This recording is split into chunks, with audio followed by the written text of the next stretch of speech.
Assalamualaikum warahmatullahi wabarakatuh. Alhamdulillah rabbil alamin wassalatu wassalamu ala asyrafil anbiya'i wal mursalin wa ala alihi wa sahbihi ajma'in. Allahumma salli ala Muhammad wa ala ali Muhammad kama shallaita ala Ibrahim wa ala ali Ibrahim wa barik ala Muhammad wa ala ali Muhammad kama barakta ala Ibrahim wa ala ali Ibrahim fil alamin innaka Hamidum Majid. Raja berdaulat, rakyat berilmu, negeri sejahtera, Perlis maju. Maib menjunjung syiar, memaju ummah. Alhamdulillah, kita telah pun sampai ke episod yang cukup dinantikan, iaitu episod di bulan Ramadan, iaitu episod khas bulan Ramadan yang akan disajikan kepada tuan-tuan dan puan-puan, episod yang cukup menarik tentang berkenaan dengan isu-isu agama dan juga berkenaan dengan bulan Ramadan ni Perlis. Dan kepada tuan-tuan dan puan-puan, selamat berpuasa. Dengan kesempatan ini saya mengucapkan selamat berpuasa kepada tuan-tuan dan puan-puan, terutamanya rakyat negeri Perlis pada tahun 2024 ni. Dan macam mana puasa kita pada hari ni? Nampaknya cukup indah puasa kali ini. Dengan angin timurnya, bersepui bukan sepui dah. Angin dia macam ribut dah. Di rumah saya tu tak tahu nak kata dah. Ingatkan angin biasa, rupanya angin yang menjadikan tak tahulah, memang macam terbang bumbung ni. Rasa nak kena call maib lah lepas ni kalau bumbung terbang. Okey, baik. Kita bersama dengan seorang ahli panel yang tak ada orang lain lah. Dia. Tu Dr. Hazman bin Hassan. Dan apa khabar doktor? Macam mana dengan puasa kita? Alhamdulillah. Jadi dalam podcast Silsilah Perlis Segalanya Perlis kali ini, kita bertemu dalam bulan puasa dan kita dalam lebih kurang macam nak tengah bulan Ramadan lah. Jadi alhamdulillah untuk kata kali ini saya rasa sangat gembira dapat jumpa semula dengan saudara Hilmi. Dalam keadaan kita pun sibuk sat kita kata masing-masing urusan kerja seharian dan juga malam kita punya program tersendirilah. Iyalah, betul. Untuk kita imarahkan bulan kata Ramadan ni. Jadi mudah-mudahan Ramadan pada kata kali ini membawa keberkatan dan juga rahmat kepada kita semua. Khasnya dalam kata keadaan tu pun kita tidak lupakan podcast kita dan kita tidak lupakan tanggungjawab kita untuk kita menuntut ilmu lah. Ya, betul. Jadi maknanya mungkinlah kita boleh anggap kata sama saja seperti mana keluarga-keluarga yang lain. Saya rasa mungkin sambil-sambil balik daripada masjid, sampai di rumah, kemudian tengah intai-intai apa-apa yang lebih-lebih yang ada tu untuk diperhabis sebagai moral tu, kita kata kita harap itu makanan jasad dan ini adalah makanan intelektual, ya, atau makanan akal kita, insya-Allah. Tapi doktor buka puasa apa hari ni macam biasalah. Kita kata kalau kita orang tua-tua dia makan tepung bungkus, tepung torak, lagu tu lah kata kan. Tapi saya orang muda ni, tapi taklah nak kata muda tu boleh lah.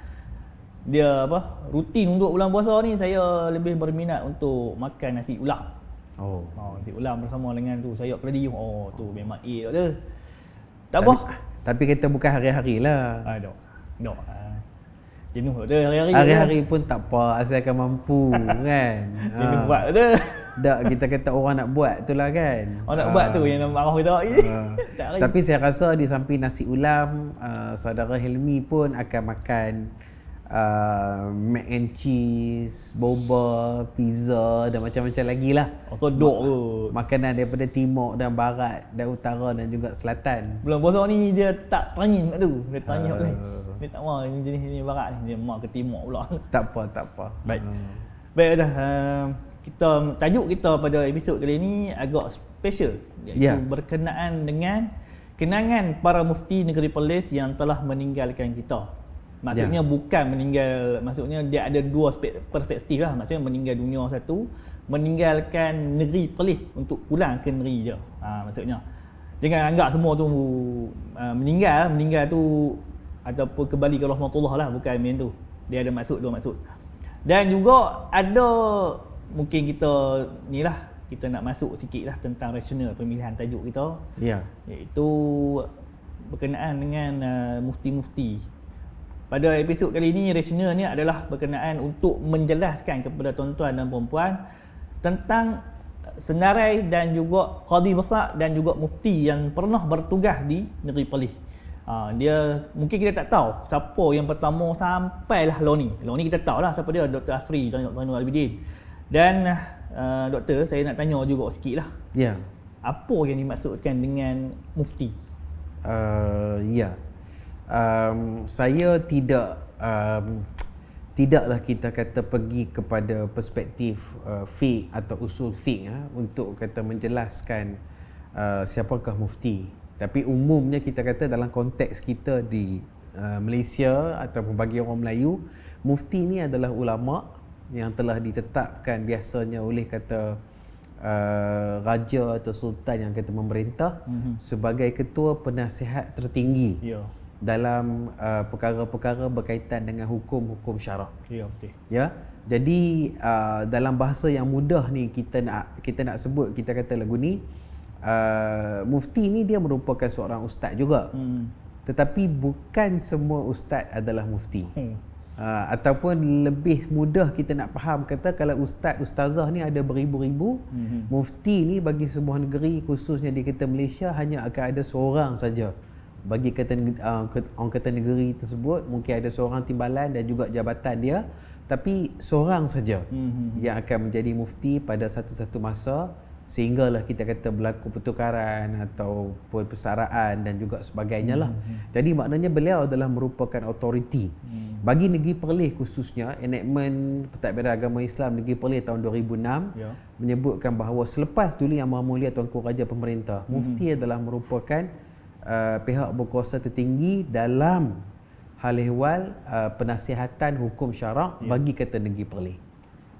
Jadi kalau balik kepada rasional tajuk, kenapa tajuk ini dipilih adalah sebenarnya untuk memberikan satu perspektif, satu pandangan mata burung. Maknanya kalau seekor burung terbang di angkasa atau sebuah drone diterbangkan di ketak angkasa, maka daripada ketak angkasa tu, daripada langit tu, dia akan nampak satu pandangan yang kita kata menyeluruh. Tidaklah kita kata mendalam, tetapi dia akan nampak secara menyeluruh kawasan yang dia pergi tu. Jadi inilah kita punya tujuan dalam kata episod ini. Satu. Yang kata kedua lagi adalah apa yang kita sebut adalah kenangan para mufti negeri Perlis yang telah meninggalkan kita. Maksud saya adalah episod ini dibuat dengan bertujuan untuk mengangkat sedikit sebanyak memori dan kenangan para qadi besar dan para mufti yang meninggalkan kita dalam kata reti kata, satunya kembali ke rahmatullah, iaitu telah kita meninggal dunia. Keduanya lagi adalah belum meninggal dunia tapi telah kembali ke negeri tempat asalnya untuk meneruskan tugas yang lain.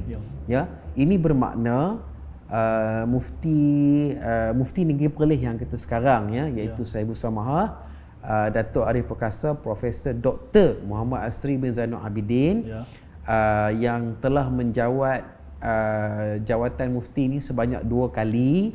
Pertama daripada tahun 2006 sehingga 2008 dan kali kedua adalah daripada 2015 sehingga kita kata kini kita tidak fokuskan di atas sebab-sebab di mana sudah pasti seorang tokoh seperti beliau sendiri akan ada perancangan tentang bagaimana memoir atau riwayat hidup beliau mahu dipersembahkan kepada masyarakat. Jadi kita rasa dengan menghormati beliau, kita rasa tidak patut kita mendahului beliau lah. Jadi sebab itu kita kata fokus kita dalam episod ni adalah kepada para mufti yang telah meninggal dunia dan juga para qadi besar yang telah meninggal dunia ataupun mufti yang telah menamatkan perkhidmatan dan kembali ke negeri asal.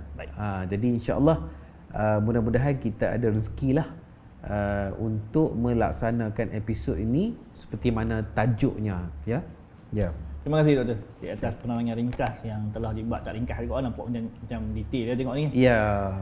Baik. Tapi dalam episod kita ni tidak dilupakan segmen-segmen kita, iaitu lorak pelih, ambil power dan juga kelaku pelih. Itu tak dilupakan langsung lah. Walaupun bulan-bulan puasa, dia tak lupa. Baik, doktor, kita akan masuk soalan yang pertama. Persoalan yang pertama adalah, sebagai sebuah kerajaan yang berpandukan lunas Islam, bagaimanakah fungsi institusi mufti dijalankan oleh kerajaan Jamaludin Perlis? Ya. Kalaulah saudara Helmi boleh bantu dengan visual ya. Mungkin kita terus pergi kepada tokoh kita yang pertama pada kita kali ini ya. Mungkin dah ada di skrin kita masing-masing. Pada peringkat awal ya, bila negeri Perlis ini telah tertubuh secara rasminya dianggap pada tahun 1843, maka sebagai sebuah kerajaan yang diperintah berasaskan Islam, sebuah wangsa Islam, maka kita kata sudah pasti di Balairung Seri, istana Raja-Raja Jamaludin ini, ada seorang pembesar yang menjalankan fungsi-fungsi hal ehwal Islam. Beliau menjadi juga hakim syar'i. Beliau juga menjadi bagaikan macam pengarah Jabatan Hal Ehwal Islam. Dan beliau juga menjadi ketua penasihat berkenaan dengan hukum hakam syarak, dan jawatan itu disebut sebagai Datuk Qadi Besar bagi negeri Perlis. Jadi maknanya perkataan mufti ataupun berkhususan jawatan mufti itu dia belum wujud lagi pada kata masa tu, tapi tugas-tugas tu telah dilaksanakan. Dia sama macam tugas mufti jugalah maksudnya. Betul. Tapi dia macam seolah-olah kalau hari ni dia ada tiga jawatan, tiga jabatan berbeza.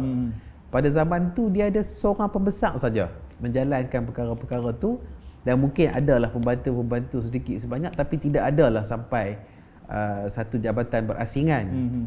Berarti dia juga yang akan mengadili kes-kes kita kata syariah yang dibawa ke Balairung Seri Raja itu. Dia juga akan memberikan fatwa-fatwa berkenaan dengan hukum hakam syarak. Dia juga akan melaksanakan pemantauan dan juga pelaksanaan bagi urusan hal ehwal Islam dari segi pengimarahan masjid, apa lagi pengajaran ilmu-ilmu agama, penyelenggaraan tanah kubur, juga begitu juga urusan zakat, wakaf dan sebagainya. Maka pada pembesar yang ini. Maka sebab itu kalau kita lihat balik dengan pemerintahan raja yang pertama ya, iaitu almarhum Raja Said Hussein bin Penghulu Said Harun Jamaludin, seorang pembesar iaitu Datuk Qadi Besar Said Muhammad bin Said Abdullah Al-Haddad telah dilantik menjadi Qadi Besar, sekaligus melaksanakan tugas-tugas dalam bidang mufti itu. Dan beliau menjadi Qadi Besar ini nampaknya seumur hidupnya. Lama tu? Betul. Maknanya kita kata daripada 1843 sehingga 1873 tu lebih kurang 30 tahun. Dan beliau meninggal dunia dalam keadaan masih berkhidmat sebagai Datuk Qadi Besar. Kemudian kalau kita boleh sebutkan adalah Datuk Qadi Besar yang kita pertama ni adalah daripada keturunan Arab, daripada kabilah Al-Haddad, Ahlul Bait, dan beliau adalah merupakan Datuk Qadi Besar yang pertama dan terakhir yang kita kata memiliki darah Arab.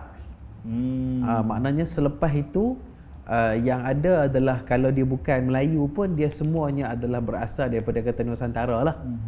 Dia kita kata tidak ada lagi selepas itu Qadi Besar atau mufti yang berdarah Arab. Okey. Kemudian kalau tadi juga kita sebut berkenaan dengan Datuk Qadi Besar ini mungkin visual yang menunjukkan makam diraja lama Arau. Maknanya kita kata jenazah kepada Datuk Qadi Besar yang kita pertama ini juga dimakamkan di sini bersama dengan raja-raja Perlis yang terdahulu dan juga pembesar-pembesar Perlis yang lain lah. Dan kita kata beliau ini ada seorang puteri atau seorang anak kita perempuan bernama Sharifah Seha. Dan Cik Puan Sharifah Seha ini akhirnya telah menjadi suri atau telah menjadi isteri kepada Raja Perlis yang kedua, iaitu Raja Said Ahmad. Dan daripada hasil perkongsian hidup itu lahirlah seorang bakal ganti raja yang dinamakan Said Alwi. Kemudian bakal ganti Raja Said Alwi ini berkahwin dengan anak kepada Datuk Laksmana Kedah, iaitu Datuk Laksmana Wan Ismail. Apa nama kita kata Al-Syahid, ataupun lebih tepat lagi Cik Puan Wan Tam binti Datuk Datuk Laksmana Wan Ismail Syahid. Daripada hasil perkongsian hidup itulah lahirlah almarhum Raja Said Safi Jamalullail, Raja Perlis ketiga. Ini bermakna Raja Perlis ketiga, iaitu Raja Said Safi Jamalullail, adalah merupakan cucu kepada Datuk Kadi Besar yang pertama, iaitu Said Muhammad bin Said Abdullah Al-Haddad. Okey, jadi itulah kita kata sikit sebanyak berkenaan dengan jawatan itu dan berkenaan dengan Datuk Kadi Besar yang pertama. Baik, kita tengok sekali ada lagi doktor. Ya. Bukan dekat tu je. Sebab masa ni mufti tak ada lagi. Ya. So saya nak tengok lagi ada lagi tak jawatan Kadi Besar tu. Yang kedua. Ada. Yang kedua. Masih ada. Okey. Jadi Datuk Kadi Besar yang kedua adalah Haji Muhammad bin Haji Abdul Latif yang meneruskan jawatan ni bermula daripada tahun kematian ya Datuk Syed Muhammad Al-Haddad itu, dan sehingga tahun 1920 tu kita berikan anggaran kerana kita tidak dapat mengesan secara tepat adakah beliau berkhidmat sehingga tahun 1920 ataupun berhenti lebih awal lagi. Cuma yang kita tahu adalah pada tahun 1920 itu Kadi Besar ketiga pula berkhidmat. Jadi ini bermakna 1873 sehingga 1920 tu, 1920 tu adalah maksimum tahun terakhir lah. Lama dah ni. Ya. 73, 20. Lebih kurang nak jadi lebih kurang berapa tahun? 40. Lama daripada yang tadi tu. 47 tahun. Lama daripada yang tadi. Ya. Okey. Datuk Kadi Besar Haji Muhammad bin Haji kata Abdul Latif ni adalah beliau ni adalah satu penduduk, satu individu atau satu pembesar, satu ulama yang unik juga, oleh kerana keluarga beliau ini berasal bukan daripada Perlis, ya, bukan daripada Semenanjung Tanah Melayu, tapi berasal dari sebuah pulau yang hari ini berada di provinsi Nusa Tenggara Barat yang bernama Pulau Sumbawa, Indonesia, dekat-dekat dengan Pulau Lombok tu. Berarti dekat-dekat dengan Bali ada Lombok dan ada Sumbawa. Ya. Dan di Pulau Sumbawa tu ada sebuah kerajaan Islam disebut Kerajaan Bima. Ya. Dan daripada Bima itu ayah kepada Haji kita Muhammad ni berpindah daripada Bima pergi ke Pulau Pinang dulu, dan daripada Pulau Pinang itu beliau telah dijemput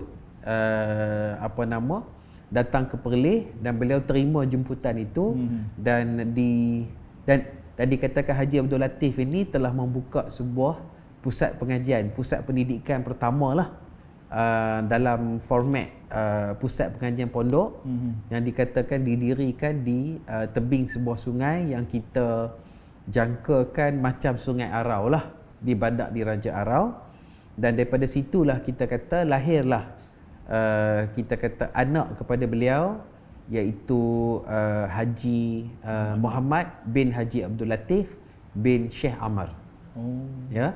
Jadi Haji Muhammad ini adalah merupakan Datuk Kadi Besar yang kedua yang menuntut ilmu di kita kata Mekah selama beberapa tahun, dan sekali lagi bukan saja asal usul beliau adalah unik. Ya. Sekarang ni kita menunjukkan visual gambar Masjid Lama Arau, ya, yang merupakan sebenarnya masjid diraja lah kepada Bandar Arau ini sebelum adanya Masjid Negeri sekarang. Dan kita percaya salah seorang daripada ulama yang pernah mengajar di masjid ini, mungkin juga menyampaikan khutbah sebagai khatib, mungkin juga mengetuai solat sebagai imam dan sebagainya, adalah salah seorangnya adalah Datuk Kadi Besar Haji Muhammad bin Haji Abdul Latif. Daripada keturunan Haji kita Muhammad ni, beliau dikurniakan beberapa orang anak. Dua orang anaknya akan menjadi orang yang penting dalam pentadbiran Hari Raya Islam bagi kita Negeri Perlis. Iaitu salah seorang daripada anaknya yang tua adalah Haji Muhammad Noor bin Haji Muhammad yang akan menjadi qadi besar berikutnya menggantikan beliau. Dan juga kita kata seorang lagi adalah yang kata adik, iaitu Haji Ahmad bin Muhammad yang menjadi yang di-Petua Maib yang pertama. Ya. Jadi sekarang ni kita sebut dah nama ni. Waktu ni kalau tuan-tuan dan puan-puan, saudara Hilmi dan juga para pendengar, para penonton kita di mana saja berada, kita boleh tengok ada sedikit perbezaan. Kalau tadi dia mula dengan datuk. Tapi bila sampai qadi besar ni Haji, tak ada datuk dah. Haji, ya. Sebab kita kata pada masa ni Negeri Perlis ni sedang melalui satu fasa perubahan antara sistem pentadbiran tradisional di mana pembesar-pembesar yang digelak dengan datuk ini dia mula digantikan oleh pegawai-pegawai yang dilantik oleh kata kerajaan. Mula kita kata era di mana bermulanya macam satu asas kepada pengujudan perkhidmatan awam bagi kita Negeri Perlis. Maka kita kata seperti mana dia ambil kata bekerja, diberi gaji ketika ni lah. Pada masa dulu tu, pembesar dulu dia tak ada gaji. Cuma dia ada ampun kurnia sajalah yang mungkin dikurniakan oleh raja-raja yang kita memerintah. Pada masa ni mulalah jawatan qadi besar ni dah ada gaji. Tapi tak ada lagi gelaran datuk tu. Maka sebab itu Haji Muhammad Noor bin Haji kata Muhammad ni menjadi qadi besar yang ketiga. Waktu ni lah barulah kita kata ada kemudahan gambar. Ya. Dan kalau kita lihat di sini Allahyarham qadi besar orang kata Haji Muhammad Noor ni, dia orangnya macam kurus dan juga tinggi, dan kita kata pakai spek besar dan pakai serban lah. Data begitu. Menjadi qadi besar daripada tahun 1920 sehingga 1941. Dan beliau juga di samping itu telah diperkenankan oleh Raja Said Alwi Jamalulail untuk menjadi ahli State Council ataupun ahli Majlis Mesyuarat Kerajaan Negeri Perlis. Sebab itu bagi kita Negeri Perlis ni dia bukan satu benda yang asing. Sekiranya seorang qadi atau seorang mufti itu dia duduk di dalam kabinet Negeri Perlis, duduk di dalam sidang Majlis Mesyuarat Kerajaan Negeri itu. Sebab daripada sebelum merdeka lagi, ketika zaman Raja Said Alwi lagi misalnya, qadi besar telah menjadi ahli kepada State Council. Dia sama macam law lah kan? Macam mufti law ni pun kena masuk dalam DUN, jawat sidang DUN juga kan? Yang ni bukan sidang DUN, yang ni mesyuarat exco. Betul lah, law ni kena masuk tak? Kalau kata state kata council ni, dia adalah setara dengan mesyuarat exco lah. Mesyuarat Majlis Mesyuarat Kerajaan Negeri Perlis itu. Jadi sekarang ni kita kata, apa yang saya faham, mufti tidak dikendaki masuk secara tetap lah, kecuali ada perkara-perkara yang menjadikan beliau mungkin akan dipanggil untuk ditanya pandangan dan pendapat dan sebagainya lah. Tapi kalau kata beza macam Haji Muhammad Noor ni, dia akan menjalani mesyuarat tersebut yang akan dijalankan seminggu sekali, dipengerusikan oleh almarhum Raja Said Alwi sendiri. Kan? Dan maknanya tiap-tiap minggu akan ada mesyuarat ni lah. Kalau mungkin sehari ataupun sepagi tak boleh habis, sambung ke petang. Kalau tak boleh habis lagi itu, sambung lagi esok. Kan? Jadi itu antara perkara yang berlaku. Beliau juga menjadi ahli jawatankuasa zakat fitrah bagi kata Negeri Perlis. Dan akhirnya kita kata beliau juga turut bersama-samalah mengasaskan Masjid Alwi, mengasaskan Al-Madrasah Al-Alawiyah dan juga sebagainya pada kata masa tu. Satu lagi perkara yang menarik untuk kita sebutkan adalah apabila ayahanda kepada Tuanku Raja sekarang, iaitu almarhum Tuanku Raja Said Putra Jamalulail, yang mendirikan rumah tangga dengan almarhumah Tengku Keta Budriah. Ya.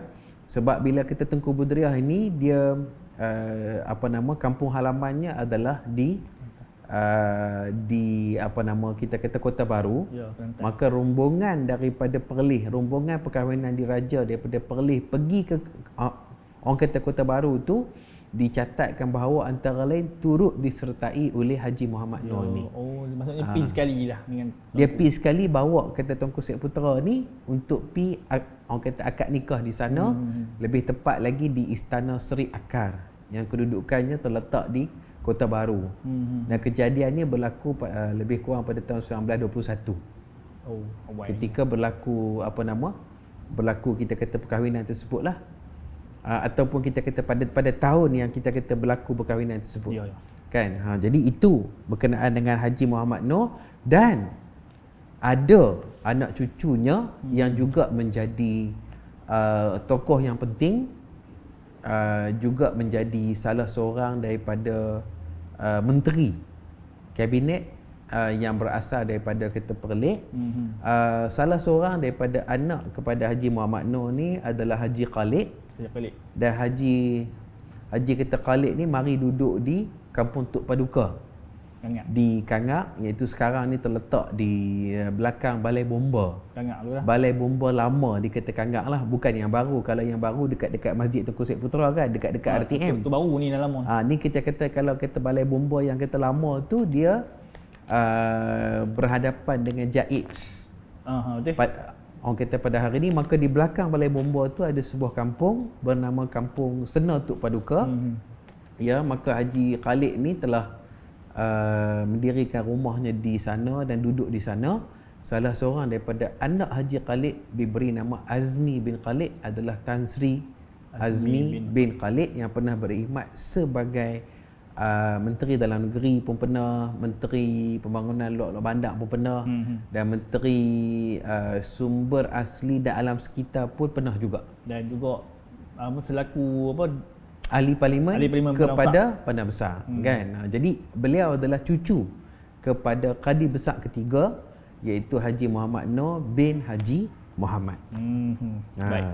Kita tengok pula nombor 4. Jadi doktor dah sebut dah nama. Ya. Seorang lagi, Haji Ismail bin Haji Muhammad Taib, bukan Taib. Taib. Ya. Ejaan silap gitu mungkin. Ya. Kadi Besar keempat ni dia kita berkhidmat, kalau kita perhati balik ni, dia berkhidmat ketika zaman Jepun, pendudukan Jepun lah. Ya. Haji Ismail bin Haji kata Muhammad ni dia kalau tak silap saya ada gambarnya. Ada gambar dah. Okey, orangnya kita kata begitu. Dan kita kata kalau di sini visual ni menunjukkan beliau pakai sorban, ya. Dan pada ketika itu beliau waktu tu kerajaan Jepun atau pemerintah Jepun ni telah mengadakan satu persidangan ulama-ulama bagi kata Asia Tenggara, lebih tepat lagi bagi Semenanjung Tanah Melayu dan juga Sumatera. Dan diundang ulama-ulama daripada seluruh Semenanjung dan juga daripada Sumatera ini berkumpul di Singapura ataupun Shonan kan. Kita kata pada masa tu, pada lebih tepatnya pada April 1943, persidangan ulama Malay Sumatera. Kan. Jadi maknanya waktu tu delegasi daripada Perlis diketuai oleh Allahyarham Tuan Haji Ismail bin Haji Muhammad Taib ni lah. Kan, sebagai Kadi Besar Perlis yang keempat. Beliau juga satu orang yang dikenal ataupun dikenang sebagai dia ni banyak mengajak dan memberikan tunjuk ajak kepada rakyat Perlis yang nak pergi menunaikan haji. Kan, jadi kita kata begitu. Dan satu lagi perkara yang kita kata menarik adalah salah seorang daripada cucu beliau, cucu perempuan beliau ni adalah Datin Aisyah binti kata Abdullah. Dan Datin Aisyah ini telah masih lagi, saya dipahamkan masih lagi hidup, telah mendirikan rumah tangga dengan Allahyarham Datuk Setia Bakti Ustaz Nordin bin Ismail. Dan Ustaz Nordin bin kita Ismail ni adalah seorang daripada ahli Majlis Mesyuarat Maib, seorang daripada ahli Jawatankuasa Fatwa Perlis, dan juga merupakan guru agama kepada Duli Yang Maha Mulia Tuanku Syed Sirajuddin Jamaluddin. Okey, jadi maksudnya guru agama kepada Duli Yang Maha Mulia Tuanku Syed Sirajuddin ini, iaitu Datuk Setia Bakti Ustaz Noordin bin Khairil Ismail adalah merupakan cucu menantu kepada Qadi Besar Haji Ismail bin Muhammad Taib. Jadi maknanya kita kata alhamdulillah lah, maksudnya dalam Perlis ni kita banyak bersaudara, dan kalau kita lihat keluarga-keluarga ulama ini dia banyak berkahwin atau menjalinkan hubungan antara sesama mereka lah. Kita kata seperti mana zaman tu lah. Okey, jadi berikutnya kalau kita tengok balik, datang ke satu zaman di mana jawatan Qadi Besar ini dengan berhentinya Haji kita Ismail ni semacam ditiadakan.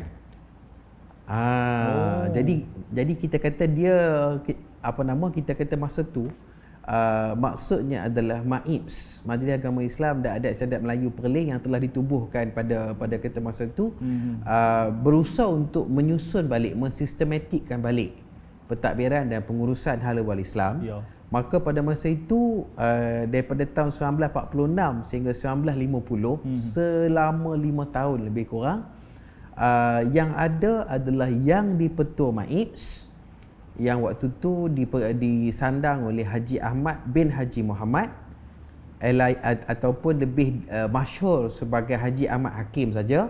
Dan kalau kita dah sebut tadi, beliau adalah merupakan anak kepada Haji Muhammad bin Haji Abdul Latif, Datuk Qadi Besar yang kedua. Beliau adalah merupakan adik kepada Haji Muhammad Noor bin Haji Muhammad. Kan? Jadi bermakna beliau juga adalah merupakan tok menakan kepada Tan Sri Azmi Khalid. Kan? Okey, tak apa. Jadi pada kata masa tu apa yang kita berlaku adalah beliau sebab kita kata kebetulan beliau besar di Mekah, lahir di Mekah dan menguasai bahasa Arab dan juga sebagainya, dan beliau telah pun kita kata menjadi hakim. Maka beliau mampu menjadi hakim syar'i. Maka dengan itu beliau juga mampu untuk melaksanakan pengurusan hala wal Islam, pentadbiran masjid dan juga sebagainya, dan beliau juga mampu untuk mengeluarkan fatwa. Jadi kita kata pada masa tu dia macam satu keadaan di mana berlaku penyusunan semula, dan juga keadaan di mana macam jimat belanja lah, di mana tokoh yang sama ni dia juga berperanan juga dalam kata bidang-bidang fatwa. Dan kalau kita boleh lihat visual-visual yang ada daripada awal ni, kalau kita boleh balik ke depan sikit misalnya, yang ni kita kata muka kata beliau dan kita kata rupa kata beliau. Saya harap dan saya berdoa mudah-mudahan kita boleh ada satu episod tersendiri untuk membincangkan ketokohan beliau. Dan kalau kita lihat dalam kebanyakan masa, beliau akan muncul dalam gambar ini mengenakan songkok hitam dan akan memakai kot dan juga tali leher.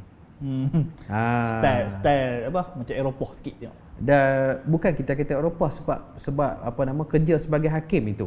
Oh, betul. Kena pakai tie, kerja sebagai hakim itu. Jadi maknanya kita kata era ini dia sudah tidak berserban, sudah tidak kita kata berjubah, tapi mengenakan pakaian formal, khususnya kot, tie, kemeja dan juga songkok hitam lah. Okey, kalau kita boleh lihat gambar-gambar ni antara lain, ini adalah gambar beliau, mungkin dalam keadaan yang lebih muda tadi itu, dan gambar ini ada dalam simpanan Arkib Negara Malaysia. Sebelumnya ada gambar tak ataupun tak ada dah? Tak ada lah tu. Yang ni ya. Okey, kalau kita berikutnya apa dia? Surat. Okey, ini adalah surat yang ditulis atau dihantar oleh ketua beliau bertarikh 30 Jun 1953 di atas kapasiti sebagai yang di-Petua MAIPS. Waktu tu dihantar kepada Yang Berhormat Setiausaha Kerajaan Negeri Perlis untuk memaklumkan tentang pelaksanaan zakat haiwan ternakan. Ya. Jadi kita kata pada masa tu dah ada machine type dah. Jadi surat-surat tu dah di-type dan tidak lagi ditulis dengan tangan, dengan kad dan juga sebagainya lah. Jadi ini antara surat-surat beliau dan itulah cap kepada Majlis Agama Islam dan Adat Istiadat Melayu Perlis pada masa itu. Dia maksudnya masa ni dah menggunakan tulisan Jawi lah. Dia tak, adakah ada Rumi dia guna juga masa ni? Sikit-sikit Rumi tapi lebih banyak Jawi lah. Okey, faham. Tapi kita kata dia jadi Jawi dan bila Rumi itu adalah untuk terjemahan bahasa Inggeris. Oh gitu. Kita kata lagu tu kan. Ada satu lagi gambar tu. Ya. Tengok ni gambar dengan tuanku.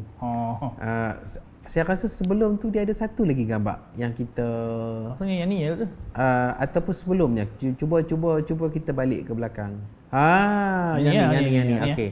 Ini adalah gambar Haji Ahmad Hakim di baris yang Tengok ni. yang kedua tengah. Kalau di depan ni adalah guru-guru ataupun para ustazah lah yang mengajar di Al-Madrasah Al-Alawiyah Ad-Diniyah. Ya, sekolah agama Arab aliran madrasah moden yang pertama bagi kita Negeri Perlis. Berarti sebelum adanya madrasah ini, yang ada bagi Negeri Perlis adalah sistem pondok lah. Tapi ni sekarang ni bila adanya kita kata madrasah ni, berarti telah diperkenalkan sistem bahasa pengantar Arab, sistem pendidikan dengan bahasa pengantar Arab, semua diajar dalam bahasa Arab. Pendidikan seni, matematik, PJK, pendidikan jasmani dan juga kesihatan, semua cakap Arab. Kan? Dan juga telah dibawa guru-guru juga datang daripada Mesir. Dan waktu ni beliau berada pada satu majlis untuk menaikkan bendera lah di hadapan bangunan Al-Madrasah Al-Alawiyah Ad-Diniyah yang sekarang ni ada di Arau. Ada di Arau.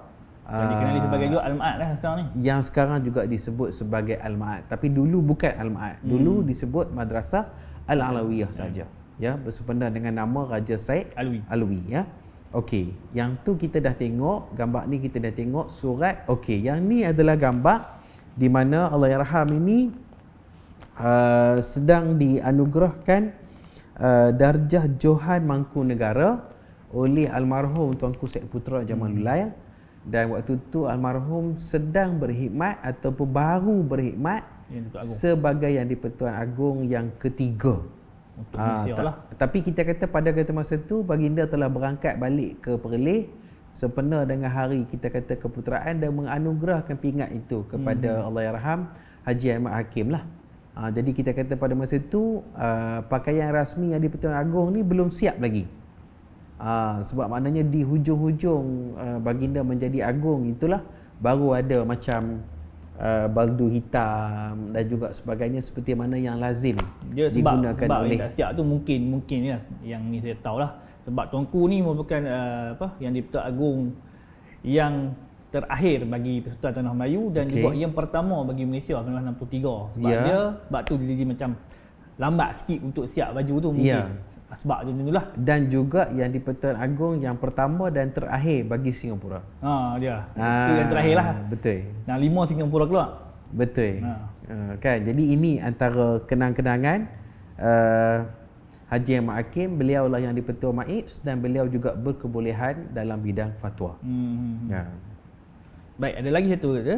Ni gambar dengan sahabat. Ni satu lagi gambar yang kata juga sekali lagi menunjukkan beliau memang memakai kasut kulit, berstokin, pakai suit. Maknanya kita kata pakai kot yang sama warna dengan seluar dia dan juga pakai tali leher dan juga songkok hitam lah.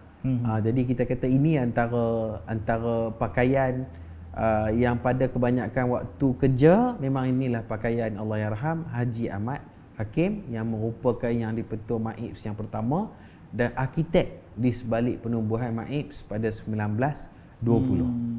Dia adalah pencetus MAIPS lah. Betul. Dan tengok ni macam gambar candid lah dengan kawan dia. Sahabat dia ke siapa tu dia? Nampaknya kita kata macam tu lah. Kalau kita tengok macam rupa orang macam apa, macam ada campur-campur sikit, macam mungkinlah orang ada campuran India ke, campuran Arab ke, ataupun mungkin kita kata orang Serani ke, mana kita tahu kan. Kadang-kadang doktor-doktor boleh jadi zaman-zaman tu ada, ataupun kadang-kadang orang yang bekerja dengan apa nama perkhidmatan awam British ni kadang-kadang pun ada juga main macam tu lawak kan. Mungkin ada ya. Okay. Jadi ya. Doktor, kita berehat Ustaz untuk cerita tentang qadi-qadi besar dan juga ni lah. Betul. Tuan Mak, kita masuk satu segmen standard kita, segmen lorat ataupun pelet polis. Betul. Tapi perkataan kali ni agak payah sikit nak sebutnya sebab kebanyakan orang polis ni jarang diguna lah ayat ni, duk guna perkataan cerdas dah ni. Maka itu mengisyaratkan bahawa perkataan ni adalah perkataan lama. Susah nak Perkataan lama, sungguh-sungguh lama, dan ia macam pelan-pelan digantikan oleh kata perkataan lain. Dia perkataan dia adalah langai. Ataupun lang, lepas tu ada G kurungan tu AIH.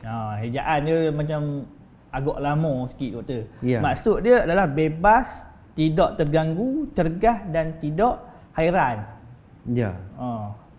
Apa yang boleh kita buat? Doktor nak cuba buat ayat tak? Perkataan ni. Langai ni, dia kalau ikut orang Melayu perlis dulu-dulu kala, dia merujuk pada keadaan di mana dia bertindak dengan cergas, tangkas, pantas. Dan maksudnya kita kata dalam keadaan dia tak teragak-agak, dia buat. Kan? Jadi lama kelamaan perkataan langai ini mula digantikan dengan cerdas. Tapi cerdas ini bukan saja bererti cerdas kata berfikir, ia juga bermakna bertindak secara berkesan dan juga pantas. Pantas ligah tak ada jemput tadi. Pantas ligah. Yang tu ada juga, tapi kita kata maksudnya kali ni kita nak memperkenalkan balik perkataan lama.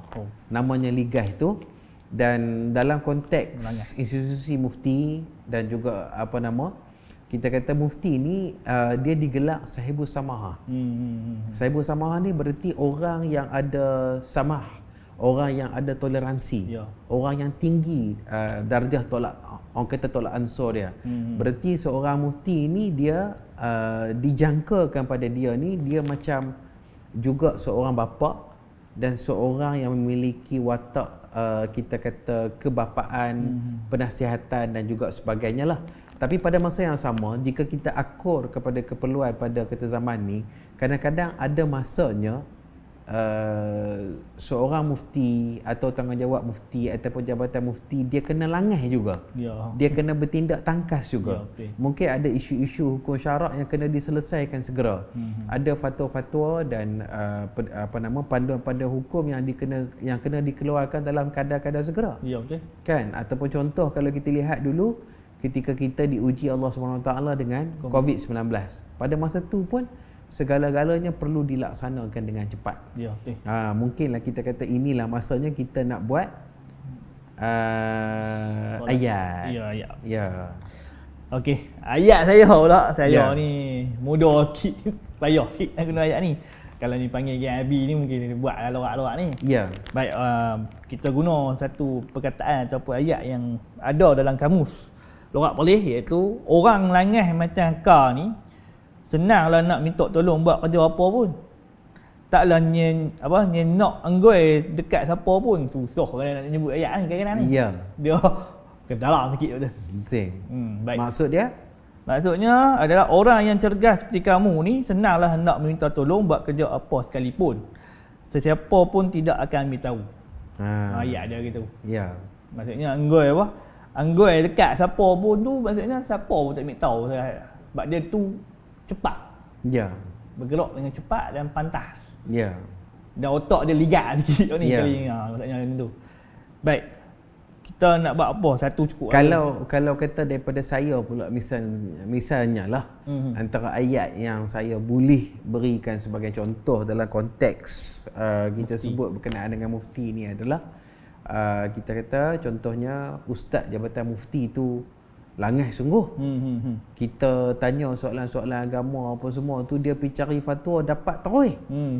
Maknanya mungkin kita kata beliau menggunakan pencarian di internet ataupun di perisian ataupun di kereta komputer dan sebagainya, maka dia tak lama seperti mana kena pergi ke perpustakaan dan merujuk kitab-kitab tu secara fizikal.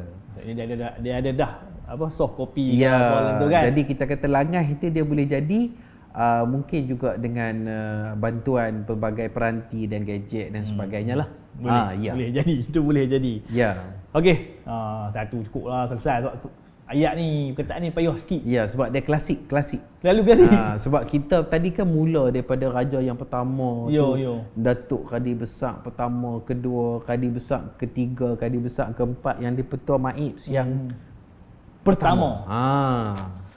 Okey, nanti mungkinlah boleh ditunjukkan perkataan tu, kita ejar balik sikit lagi. Ya. Okey, perkataan dia LAN, lepas tu dalam kurungan GAIH, langai. Ya. Tu ejaan yang kita tengok dalam kamus lorak Perlis. Ya. Kalau siapa nak tengok boleh dah beli di perpustakaan Kangak lah. Ya. Jangan lupa. Okey, baik. Sebab tu kita habis segmen kita akan masuk satu lagi soalan, iaitu siapakah ulama pertama yang secara rasmi digelar mufti negeri Perlis? Ya. Tengok sikit nama dah. Jadi kalau dulu Kadi Besar,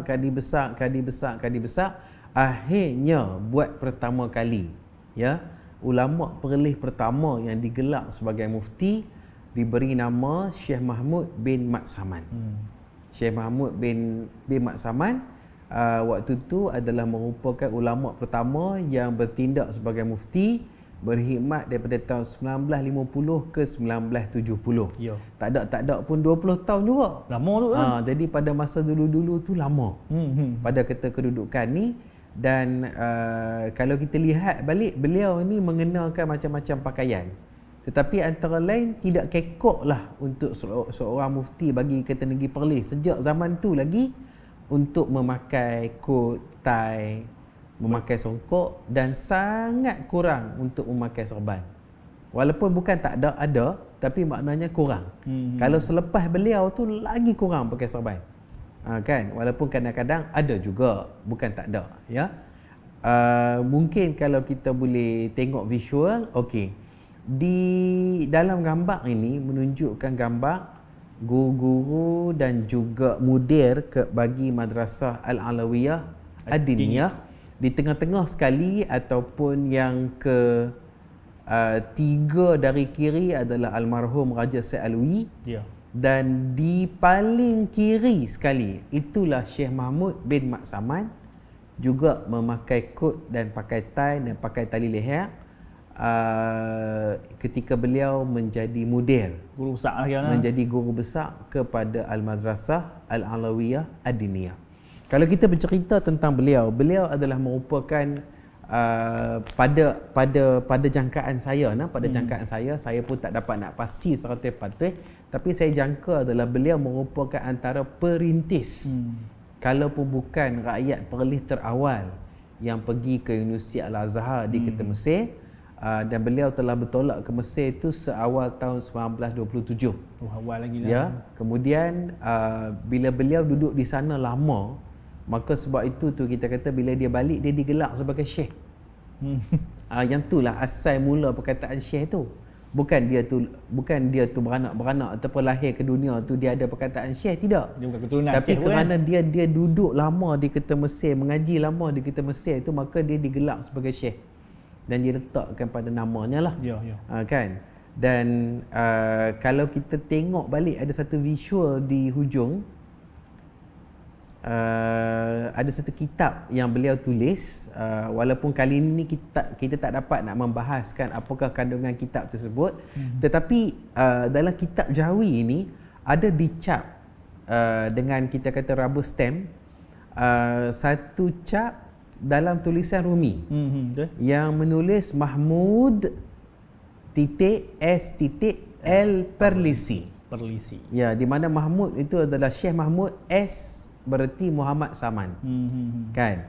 Kemudian R Jawa, Al-Azhar di Qahirah di Mesir.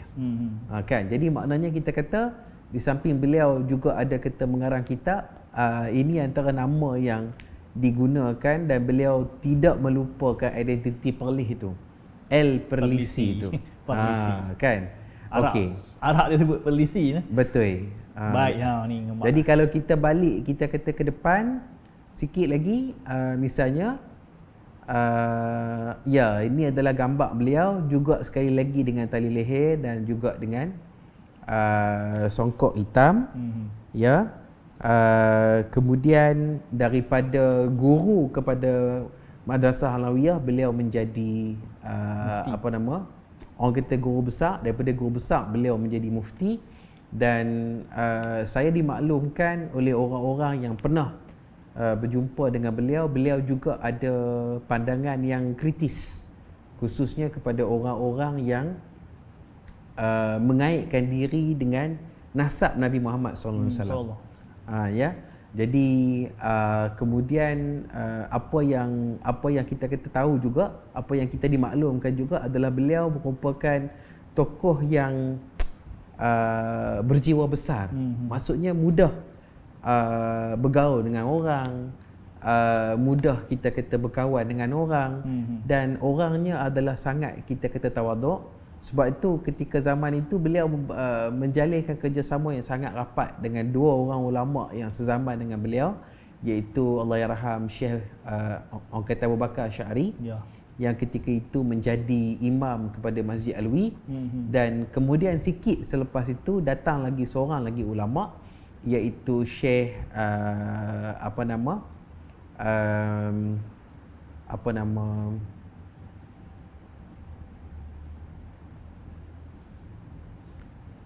Syekh Ismail bin Mahmud, ataupun lebih masyhur dengan kita kata gelaran Syekh Nur As-Sururi. Yang kita kata kemudian beliau dan juga anak-anak murid beliau telah mengasaskan Persatuan Al-Islah Perlis. Jadi tokoh-tokoh ini adalah kawan antara satu sama lain, dan mereka berkawan baik antara Mufti Syekh Mahmud Mat Saman, Syekh Abu Bakar Asy'ari dan juga Syekh Nur. Kan, sebab dia kita kata sezaman lah. Jadi kita kata dia ramah dan mudah didekati. Okey, kalau gambar ini kalau kita tengok balik adalah dalam kotak merah adalah gambar Allahyarham Mufti Syekh Mahmud ini. Waktu ni adalah beliau sedang membacakan doa bersempena dengan perasmian bekalan ayak paip yang dilaksanakan oleh Seri Paduka Baginda Yang di-Pertuan Agong yang ketiga, iaitu almarhum Raja Sek Putra, yang waktu tu berangkat balik daripada kita kata Kuala Lumpur bersama-sama dengan Raja Pemansuri Agong Tengku Ketubudriah, kita kata almarhumah, dan mereka telah berangkat ke Sungai Berembang pada kata masa itu untuk merasmikan bekalan ayak paip, ya. Dan yang membacakan doa selepas daripada perasmian tersebut adalah Mufti Syekh Mahmud bin Mat Saman. Tapi antara perkara yang unik kalau kita boleh tengok, saya tak pasti sama ada kita boleh zoom ataupun tidak gambar ni, ya. Jadi kalau kita perhati betul-betul, di dalam itu beliau memakai pakaian Melayu, baju Melayu, selok kata Melayu, dan juga sampin. Betul. Tapi di atas sampin itu beliau pakai satu jubah luar, yang biasa kalau di Arab kita sebut sebagai mislah. Ya, mungkin kalau kita nampak imam-imam di Masjidil Haram, Masjid Nabawi itu dia akan pakai. Maka di atas kepalanya adalah beliau mengenakan serban. Tapi serban ni adalah serban seperti mana yang masyhur digunakan di Mesir atau di sebelah Syria dan sebagainya, iaitu kain serban itu dililit kepada tarbus yang biasa. Penuh lah, tak ada ekor lah. Betul, tanpa ekor. Betul. Jadi maknanya macam seolah-olah pakaian Melayu pun ada, pakaian Arab pun ada. Kan? Jadi kita kata berkenaan dengan pakaian beliau tu, saya rasa satu tokoh yang unik lah. Bersetai. Jadi kita kata beliau bererti beliau boleh selesa pakai songkok dan pakai tie. Beliau boleh pakai pakaian macam serban dan jubah. Dan apa nama, dan orangnya pun masya-Allah rahimahullah, kita dengar amat rapat dengan apa nama, dengan kita kata masyarakat, disayangi dan juga menjalinkan hubungan yang sangat baik dengan tokoh-tokoh agama yang lain yang hidup sezaman dengan beliau. Kan? Ya. Baik, dah kita habis tentang mufti yang pertama. Kita pula ulama pertama yang secara rasmi digelar sebagai mufti. Ya, betul. Kita akan masuk pula yang kedua. Bagaimana pula dengan mufti Negeri Perlis yang kedua? Siapakah beliau? Ya. Mufti Negeri Perlis yang kedua ni adalah satu tokoh yang unik. Uniknya sebab kita sendiri tak dapat maklumat yang lengkap berkenaan dengan beliau. Beliau adalah Mufti Ustaz Saleh bin Osman, menjadi mufti yang kita kedua, tapi dalam tempoh yang sekejap saja. Setahun je kan tengok? Setahun saja, itu pada tahun 1970 ke tahun 1971. Kalau kita boleh tengok visual yang memaparkan gambar dia. Okey, jadi Tuan Haji Saleh Osman ataupun Ustaz Saleh Osman ini dikhabarkan beliau lahir di Indonesia. Oh, Indonesia. Tapi lebih tepat lagi, adakah di Pulau Jawa, adakah di Pulau Sumatera, ataupun di mana tu kita belum dapat maklumat yang pasti berkenaan dengan beliau. Walaupun satu segi itu mungkinlah saya ada telahan-telahan sendiri, tapi saya rasa bukan ini tempatnya. Tetapi yang lebih mustahak lagi adalah beliau melanjutkan pengajian di Kuliah Darul Ulum. Darul Ulum. Ya, Darul Ulum ini adalah sebuah pusat kita pengajian yang ditubuhkan oleh Syekh Muhammad Abduh sebagai suatu protes secara intelektual terhadap kita kata Al-Azhar, di mana Al-Azhar menurut Syekh kata Muhammad Abduh ini mengajar ilmu-ilmu agama tapi tidak mengaitkannya dengan ilmu-ilmu seperti sains, seperti matematik dan juga sebagainya lah. Maka beliau dan juga rakan-rakan menubuhkan sebuah pusat kita pengajian disebut sebagai Kuliah Darul Ulum, dan daripada situ dia telah diserap masuk ke dalam sebuah universiti yang disebut sebagai Universiti Fuad Al-Awwal ataupun Universiti Fuad yang kita pertama, dan hari ini disebut sebagai Universiti Qahirah. Oh, di Qahirah. Ya. Jadi maknanya beliau tidak belajar di kata Universiti Al-Azhar, tapi belajar di Qahirah juga, tetapi di satu tempat lain bernama Kuliah Darul Ulum di kata Universiti Qahirah. Pada kata hari ini universitinya masih ada lagi, tapi bagi orang-orang Malaysia ni lazimnya jarang nak pergi ke universiti ni sebab dengar-dengar ceritanya banyak kerja dan susah. Kan tidak seperti Universiti Al-Azhar lah.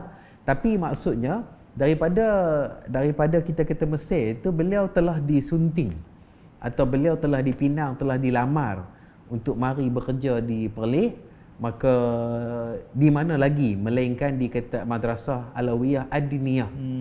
Beliau mula menjadi guru dan kemudian saya agak selepas zaman Syekh Mahmud menjadi mudir, beliau pula menjadi mudirnya ataupun guru besarnya lah. Okey, dengan susunan Allah Subhanahu Wa Taala, berarti sebelum kata merdeka beliau telah datang ke negeri Perlis daripada Mesir itu. Waktu itu sedang bertiup gelombang kebangkitan gerakan kebangsaan dalam kalangan orang-orang Melayu Perlis. Maka telah diasaskan apa yang dikatakan Persatuan Melayu Perlis, ditubuhkan khas untuk memulihkan kembali kedudukan dulu yang Maha Mulia Tuanku Syed Putra sebagai raja, dan juga untuk menentang gagasan Melayu Union.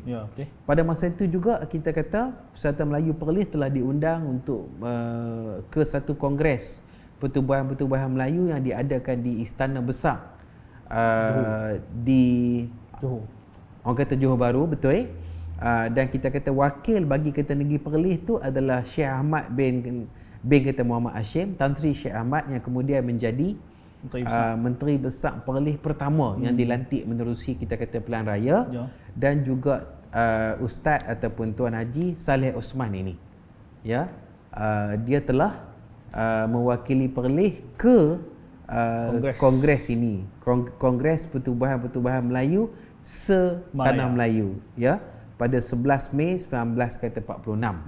Kemudian apa yang berlaku adalah beliau di Pinang. Beliau dijemput untuk berkhidmat di kata orang kata maksudnya sudah pasti bila terbentuknya persekutuan dan juga kita kata kemerdekaan, beliau dijemput untuk berkhidmat di peringkat persekutuan. Lebih tepat lagi sebagai penggubal sukatan pelajaran, sebagai penulis buku teks dan juga sebagainya. Beliau juga dikatakan telah berceramah di radio televisyen kita kata Malaya, di radio dan juga TV, dan banyak menggelarkan dirinya dalam penyiaran tersebut sebagai Pak Long. Pak Long nama dia. Kemudianlah daripada situlah kita kata pada tahun 1970 ke tahun 71 beliau dilantik menjadi mufti Perlis, tapi nampaknya untuk setahun sahaja. Selepas itu beliau kembali ke kita kata Kuala Lumpur dan terus menetap di saya difahamkan di kawasan Segambut. Segambut dan sehingga meninggal di sanalah. Jadi mungkinlah kalau ada para penonton, para pendengar, orang kata kita yang mungkin terdiri daripada waris-waris beliau atau cucu beliau ataupun cicit beliau yang mungkin ada maklumat lanjut, boleh berhubung dengan kita untuk kita lengkapkan maklumat tu, data berkenaan dengan Mufti Perlis yang kedua, Haji Saleh bin Osman. Ya. Baiklah, kita seterusnya kita kita tengok Mufti yang ketiga. Betul. Untuk Negeri Perlis, iaitu Ustaz Abdul Rahman bin Ismail. Ya. Ni special ke sekarang? Special. Orang Perlis ke? Ya. Mufti Ustaz Abdul Rahman Ismail ini adalah Mufti Perlis yang kita kata ketiga. Beliau berkhidmat pada tahun 1971 sehingga 1984. Dan kalau kita boleh lihat visual, inilah rupa dia. Orangnya kecil saja, sentiasa memakai songkok. Mungkin di akhir hayat dia ada pakailah kepiah putih, tapi maknanya dalam kebanyakan hal dia akan pakai songkok lah. Berarti langsung tak akan pakai serban, langsung tak akan pakai seperti mana Syekh Mahmud tadilah. Melayu sungguh ni. Betul, ya. Dan beliau lahir di Kampung Sena, di Ketekangak, ataupun lebih tepat lagi di seberang sungai daripada Kampung Tok Paduka tadi tu. Tahu. Adalah kita kata Kampung Sena. Beliau kita lahir di situ. Beliau ini satu tokoh yang unik kerana belajar semua dalam negeri. Daripada Madrasah Al-Alawiyah, beliau pergi ke Madrasah Al-Masyhur di kota Pulau Pinang, tetapi beliau sangat menguasai kitab-kitab Arab klasik dan juga moden. Ya, jadi maknanya kita kata dia punya penguasaan kepada bahasa Arab tu adalah sangat kuat. Di samping dia juga jadi guru bahasa Arab di kata Madrasah Alawiyah. Jadi apa yang kita kata berlaku adalah dia mampu membaca kitab-kitab Arab ni dengan kita kata mendalam lah. Kemudian di samping itu juga beliau adalah orang yang begitu tegas untuk menentang kita kata segala ajaran dan juga amalan-amalan yang ada syirik, bid'ah dan juga kita kata khurafat. Dan waktu tu beliau juga menjadi imam Masjid Alwi di Ketekangak. Selepas kita kata kematian ataupun berhentinya Syekh kata Abu Bakar Syahari, maka beliau menjadi imam Masjid Alwi dan di situlah beliau menggunakan mimbar Masjid Alwi ini untuk menyampaikan mesej-mesej tajdid dan juga ihya sunnah lah, untuk kita menghidupkan sunnah. Dan beliau ni adalah orang yang dikhabarkan misalnya waktu tu ada seorang VVIP, ada seorang tokoh yang datang ke Masjid Alwi itu untuk solat Jumaat. Dia lewat. Bila dia lewat, tapi dia nak duduk depan. Maka ada orang nak memberikan tempat kepada dia. Macam orang tu pula macam nak bangkit, lepas tu macam kawan tu duduk di situ, macam orang yang asal yang awal tu dia nak pergi ke belakang. Maka waktu tu dikhabarkan Mufti kata Ustaz kata Abdul Rahman ni sedang kata berkhutbah, maka beliau telah membuat teguran daripada atas mimbar mengatakan yang lambat buatlah cara lambat, yang kata awal duduk di situ. Jangan bagi ruang. Kan? Jadi kita kata orangnya walaupun dikatakan kecil, tapi kita kata dia sangat tegas, dan kita kata bukanlah cengeng semata-mata cengeng, tapi maknanya tegas. Kan? Mungkin kita ada gambar berikutnya. Ini adalah gambar beliau memakai baju Melayu warna biru, macam tekos ni. Lebih kurang macam tu. Ini di bangunan Dewan Negeri ataupun di bangunan DUN. Ketika itu diadakan persidangan ketua-ketua jabatan agama se-Malaysia pada tahun 81 lebih kurang. Apa yang berlaku adalah beliau sedang kita kata berdoa, dan di situ tu kita kata telah berangkat Duli Yang Teramat Mulia waktu tu Tuanku Raja Muda Perlis, iaitu Tuanku Syed Sirajuddin sekarang lah. Jadi beliau sedang kita kata membacakan doa dalam kata majlis tersebut. Kalau ada gambar yang lain lagi adalah ketika ini juga gambar Allahyarham Mufti Abdul Rahman Ismail ni bersama-sama dengan Tuanku Syed Sirajuddin waktu tu dikatakan beliau juga menjadi ahli majlis mesyuarat Maid dan waktu tu sedang mengadakan mesyuarat di Pulau Langkawi. Ya, maka baginda telah berangkat bersama-sama dengan ahli-ahli majlis yang kata lain, dan di antara baginda tu adalah seorang lagi tokoh yang menjadi setiausaha Maid, iaitu Allahyarham Haji Taib bin Hassan. Kan? Yang mana tu dia? Yang baju hitam ke? Yang baju bush jacket hitam. Di sebelah kiri tuanku ni adalah mufti selepas mufti Kota Abdul Rahman Ismail, iaitu Mufti Datuk Mat Jaya Hussein.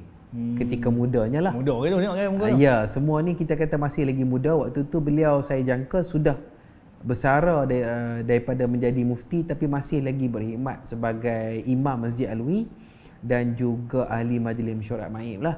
Saya dimaklumkan bahawa beliau ni antara perkara yang dia akan buat adalah tiap-tiap hari, walaupun tanpa mengira sama ada dia bertugas ataupun tidak kita bertugas, dia akan hadir ke Masjid Alwi. Tidak-tidak pun antara maghrib dengan isya, kalau ada kelas pengajian dia akan ikut, kita kata kelas-kelas pengajian. Kalau tidak, dia akan duduk di satu tempat di mana dia menunjukkan diri dia. Maknanya supaya jika masyarakat lelaki ataupun perempuan ada apa-apa kemusykilan agama yang perlu kita kata mereka selesai, mereka tanya dia, maka dia berada di situ untuk menjawab soalan-soalan tersebut. Kadang-kadang jika tidak ada orang yang datang bertanya apa-apa, dia akan pusing keliling masjid itu untuk melihat-lihat apa lagi perkara yang kena diperbaiki, di mana kena dibersihkan dan juga sebagainya. Maka itu amalan yang beliau buatlah. Dan satu lagi kita kata penting juga untuk kita sebut berkenaan dengan Mufti Abdul Rahman Ismail ni adalah beliau menguasai bukan saja kitab-kitab klasik, malah kitab-kitab moden. Seorang daripada ulama di Timur Tengah yang memberikan pengaruh yang besar kepada beliau adalah Allahyarham Syekh Muhammad Nasiruddin Al-Albani. Ya, seorang ulama berketurunan Albania yang lahir di Syria. Ya, dan akhirnya meninggal di kota Jordan. Maka banyak tulisan-tulisan Albani ini yang dibaca dan dihayati oleh Ketua Mufti Abdul Rahman Ismail ini. Dan saya juga ingin membuat teguran dan juga kita kata pembetulan sebenarnya ya. Dalam satu kes yang disebut orang, iaitu berkenaan dengan hukum wanita memakai emas. Hukum wanita memakai perhiasan emas. Maka Syekh Muhammad Nasiruddin ini telah ada pendapat kita kata beliau, dan kita kata pendapat itu sebenarnya adalah perkara yang biasa dalam kata dunia ilmu, tetapi ia tidak sama dengan pendapat jumhur, kan? Dan kita kata, betul. Cuma kita kata pada kata masa itu apa yang berlaku adalah Mufti Abdul Rahman Ismail pun kita kata beliau selesa dengan pendapat tersebut. Dan secara peribadi beliau menyebutkan bahawa beliau kita kata memilih pendapat Albani itu. Ya. Jadi pada kata masa itu selepas menilai semula dan juga sebagainya, Mufti Abdul Rahman Ismail ni telah kita kata menarik balik pandangan tersebut. Ya. Dan bila beliau tarik balik, sebilangan orang-orang yang tidak suka ataupun kurang senang dengan beliau ni telah kita kata menyebutkan bahawa itulah alasan bahawa beliau tidak kompeten. Itulah contoh menunjukkan beliau tidak faqih, tidak berkepakaran. Ya, padahal kita kata sebenarnya bila seorang tokoh pegang dengan satu kata pendapat A, kemudian ditunjukkan bahawa pendapat itu adalah pendapat yang lemah, maka beliau dengan jiwa yang besar beliau tarik balik dan pergi katakan kepada pendapat B yang lebih kuat hujahnya itu. Maka sebenarnya ia satu rahmat. Ya, betul. Kan, bukan berhenti dia ataupun dalam kata bahasa perlis tu dia batak dengan kata pendapat tu sampai mati atau sampai hari kiamat. Tidak. Jadi maknanya beliau ni kita kata lebih kepada sekiranya seseorang, mana-mana orang dapat menunjukkan dalil syar'i daripada Quran dan Sunnah yang sahih, maka beliau akan tinggalkan pendapat beliau yang mungkin lemah itu, dan pegang kepada pendapat yang kuat tersebut. Betul. Dan itu bukan satu alasan yang menunjukkan kekurangan beliau ataupun ketidakcekapan beliau. Jadi kita harap dapatlah kita betulkan, dan kita harap kita kata orang-orang yang kata nakal-nakal ni berhentilah membuat fitnah terhadap beliau. Okey, itu mufti yang 3 ya. Baik, kita masuk segmen satu je dah. Ya. Iaitu segmen ambil power, iaitu berkenaan dengan perubahan struktur institusi Mufti Palih. Ya. Iaitu daripada Qadhi Bufaq sampailah perubahan ke tertubuhnya Maib. Ya. Boleh doktor ceritakan sikit? Mungkin kita kata yang kita boleh ceritakan sikit ni adalah, kalau tadi kita dah habaq kata mula-mula sekali yang menjalankan tugas-tugas mufti ni adalah Datuk Qadhi Besar. Daripada Datuk Qadhi Besar ketika mengalami zaman pemodenan pentadbiran menjadi Qadhi Besar saja. Ya. Daripada Qadhi Besar saja dilaksanakan tugas-tugas memberi fatwa ni oleh Yang di-Pertua Maib. Ya. Kemudian wujudlah jawatan mufti dengan Syekh Mahmud Mat Saman menjadi mufti yang pertama. Ya. Tapi kata pada masa tu semuanya berpengkalan, berpejabat di Maibs. Semua di Maib. Ya, betul. Ada pejabat yang di-Pertua dan juga ada pejabat mufti dalam bangunan yang sama. Jadi mereka mengguna sama kemudahan yang sama, Ya. kerani yang sama, pemandu yang sama dan sebagainya, dan sebab tu zaman tu depa rapat antara satu sama lain lah. Sebab depa ni kira-kira sekali. Kemudian apa yang berlaku adalah bila berlaku penstrukturan semula dan dipisahkan antara Maib Jaib. di bawah Duli Yang Maha Mulia Tuanku Raja Pemerintah dengan adanya JAIBS, iaitu Jabatan Hal Ehwal Agama Islam Perlis sebagai satu jentera Kerajaan Negeri Perlis. Maka di situ sebenarnya dibuat satu bahagian bernama bahagian fatwa yang diketuai oleh mufti, tapi menggunakan kerani, pegawai kewangan yang sama, Jaib lagi lah maksudnya. pemandu yang sama di bawah JAIB. Kemudian marilah kita kata sekeping pekeliling daripada unit pemodenan pentadbiran Malaysia ataupun singkatan dia mampu, yang kita kata meminta supaya seluruh negeri di kita Malaysia menyediakan bajet untuk mengasingkan sebuah jabatan, mewujudkan sebuah jabatan baru namanya Jabatan Mufti bagi negeri masing-masing. Maka bermula daripada 1996 itulah kita kata barulah negeri Perlis mengasingkan Jabatan Mufti yang berbeza daripada JAIBS menjadi Jabatan Mufti Negeri Perlis, sampailah ada kepada hari ini di mana mufti itu juga menjadi ketua jabatan dia. Dan disediakan belanjawan yang khas sebagai perbelanjaan mengurus bagi jawatan tersebut lah. Jadi maknanya itu kita kata bagaimana daripada Qadhi Besar ke Maibs, ke JAIB, ke bahagian fatwa JAIBS dan menjadi Jabatan Mufti Negeri Perlis yang berasingan sampai ke hari ini. Namun kita kata hubungan dengan Maibs masih kekal kerana Maibs lah adalah pihak pembuat dasar tertinggi berkenaan dengan hal ehwal Islam bagi kita Negeri Perlis. Sebab itu ia di bawah Duli Yang Maha Mulia Tuanku Raja, dan buat masa sekarang yang Tuanku yang di-Pertua adalah Duli Yang Teramat Mulia Tuanku Raja Muda Perlis.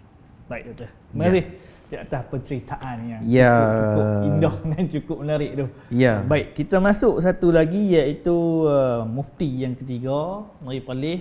Mungkin ramai kenal anak dia ni. Mungkin ramai kenal. Saya rasa mufti yang keempat, tak silap Tak silap saya. saya lah. Tapi dalam ni nampak macam 3, 4 kot. Betul. Mungkin ada kesilapan dekat sini. Yang keempat lah. Mungkin bukan ketiga, yang keempat ni. Okey. Pembetulan sikit kot kat situ. Mufti keempat nah. Mufti silap. keempat. Mufti keempat adalah Allahyarham Datuk Alim Panglima Haji Mat Jaya bin Husin, ataupun juga disebut sebagai Datuk Keta Mat Jaya. Datuk Keta Mat Jaya ini menjadi mufti juga dalam tempoh yang lama, iaitu daripada tahun 1984 sehingga tahun 2006. Dan beliau adalah merupakan anak jati kepada Kampung Hutan Kandih di Jelempuk di Arau. Ya. Dan maksudnya selepas beliau menuntut ilmu di Madrasah Alawiyah, beliau telah juga menuntut ilmu di beberapa ma'had dan juga madrasah ataupun pondok di sekitar negeri Kedah, dan juga pergi ke Kelantan. Beliau juga pernah menuntut di Masjidil Haram dan juga di kita kata Universiti King Abdul Aziz di Kota Jeddah. Tapi akhirnya beliau pergi ke Universiti Al-Azhar di Kota Mesir. Dan kita kata daripada sana tu beliau telah juga sepanjang perkhidmatan tu beliau juga telah mengerjakan atau menyelesaikan ijazah sarjana MA daripada Universiti Sains Malaysia di bawah penyeliaan Datuk Kaya Bakti Dr. Muhammad Razi Osman. Oh, Razi. Ya, yang pernah menjadi AJK Fatwa Perleh, pernah menjadi ahli majlis mesyuarat ahli majlis mesyuarat MAIB dan pernah menjadi rektor kepada Kolej Universiti Islam Perleh yang kedua. Kan. Jadi itulah sedikit kita kata pengalaman yang dilalui oleh Haji Mak Jaya bin kita kata Hussein ataupun Datuk Alim kata Panglima.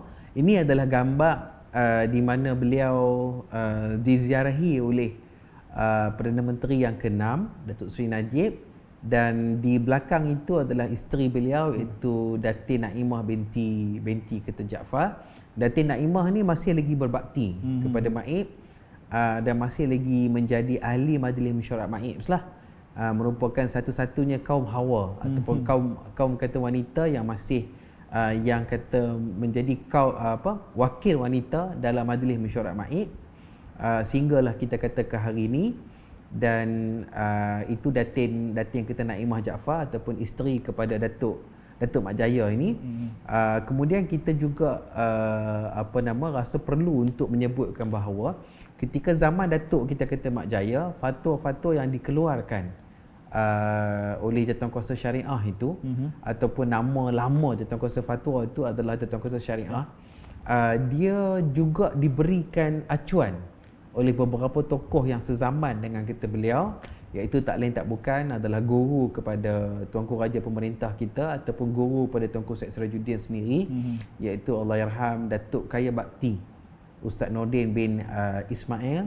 Begitu juga bukan Datuk Kaya Bakti, Datuk Setia Bakti. Okey, kemudian ada Datuk kata Kaya Bakti Ustaz Haji Dahlan Elias Dahman bin Muhammad Zain, yang juga merupakan pengasas kepada Matri Ma'had At-Tarbiyah Al-Islamiyah Tunjung, ya, yang juga menjadi AJK Fatwa pada ketika masa itu. Begitu juga seorang lagi Allahyarham adalah Datuk Alim Setia Ustaz Ahmad Yusof ataupun Ustaz Ahmad Yusof Amin, atau lebih dikenali lagi sebagai Ustaz Ahmad Libya. Yang juga memberikan wajah kepada fatwa-fatwa yang dilaksanakan ataupun dikeluarkan pada masa Mufti Datuk Alim Panglima Datuk Mak Jaya Hussein ini. Ya, dan telah sampailah ketentuan Allah Subhanahu Wa Taala kita kata kepada beliau, di mana pada 9 Jun tahun 2023 maka Datuk Mak Jaya ini telah kembali ke rahmatullah, dan saya dipahamkan beliau dikebumikan di kawasan Bukit Jerutung di Shah Alam. Ya, dan kita kata antara waris-waris beliau adalah Datuk Fatul Bari bin Mak Jaya yang pernah menjadi calon bagi Parlimen Kangak dalam PRU yang lepas. Ya, tak apa kita kata macam tu. Baik, jadi kalau kata berikutnya, kalau kita nak sambung lagi adalah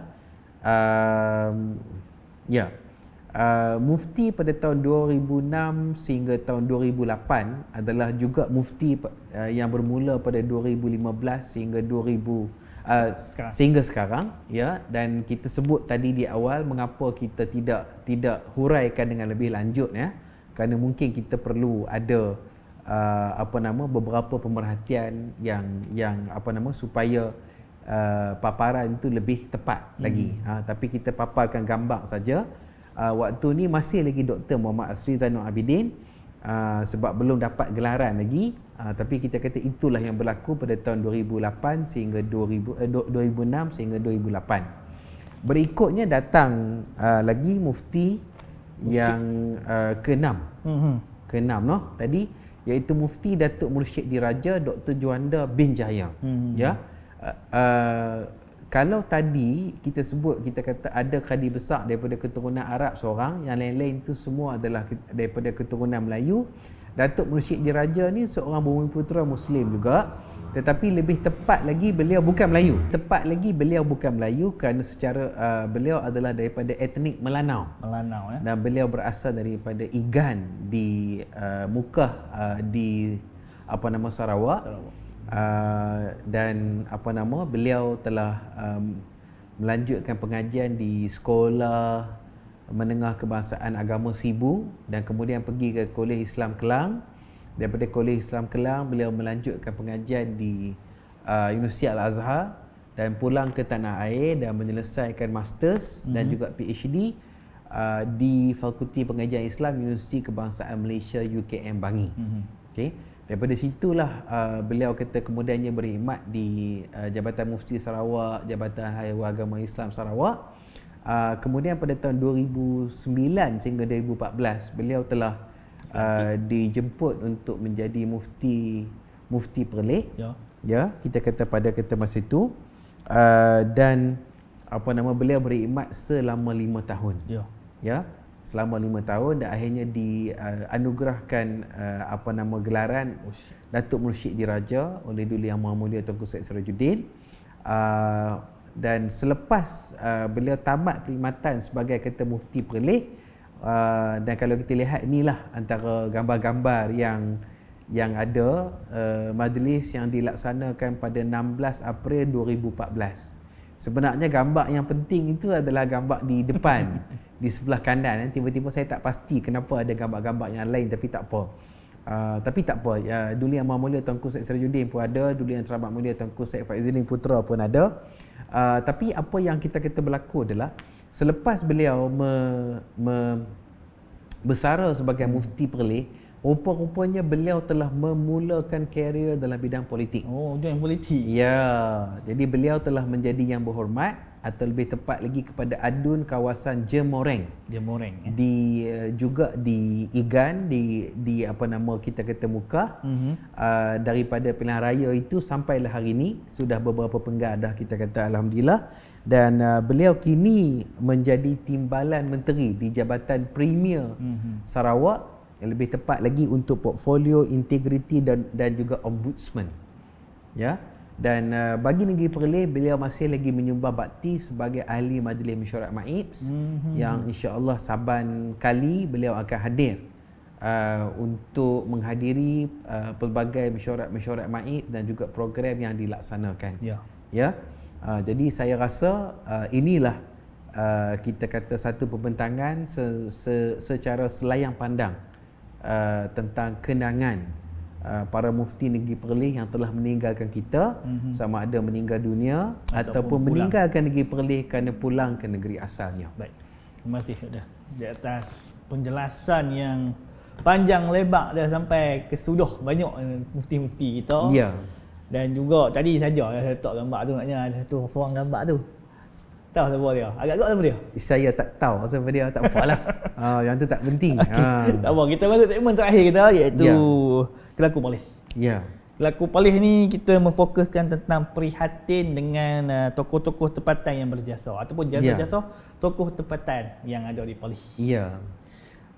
Saya juga kadang-kadang saya nak sebut ataupun saya rasa saya perlu sebut juga, saya tak pasti sama ada ni merupakan kelemahan kita atau ini sebenarnya merupakan satu perkara yang kita boleh jadikan asas membina kekuatan kita.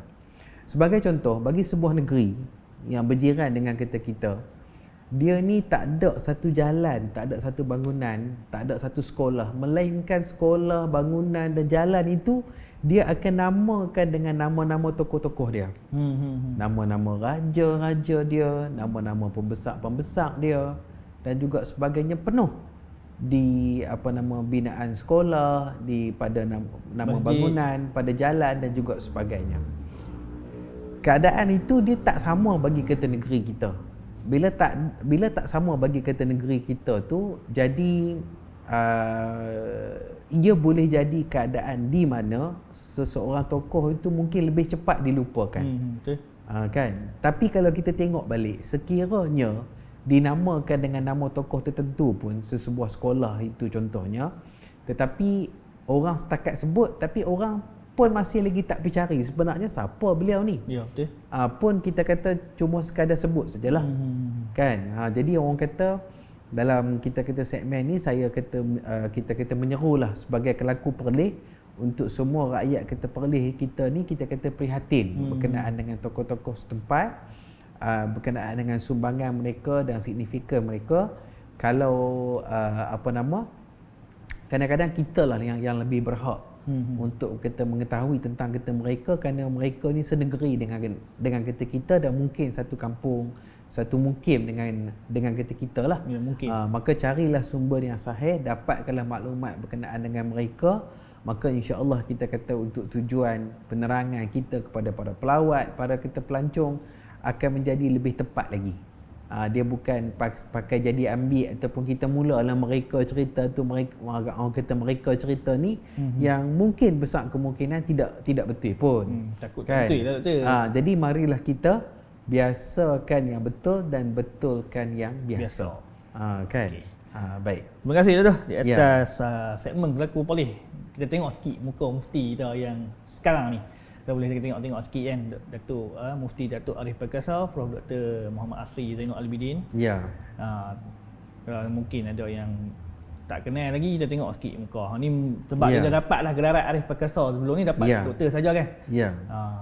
Jadi dari segi visual ni pun juga kena dibetulkan, sebab daripada Profesor Madya beliau sudah menjadi profesor penuh. Sebab tu Prof saja. Profesor Dr Muhammad Asri bin Zainul Abidin.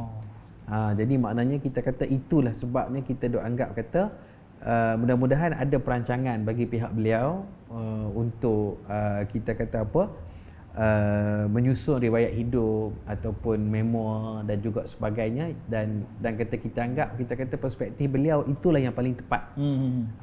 Kan, jadi maknanya orang kata sebab itulah kita tidak angkat untuk memberikan penghormatan kepada beliau lah yang memulakan dulu, insya-Allah. InsyaAllah.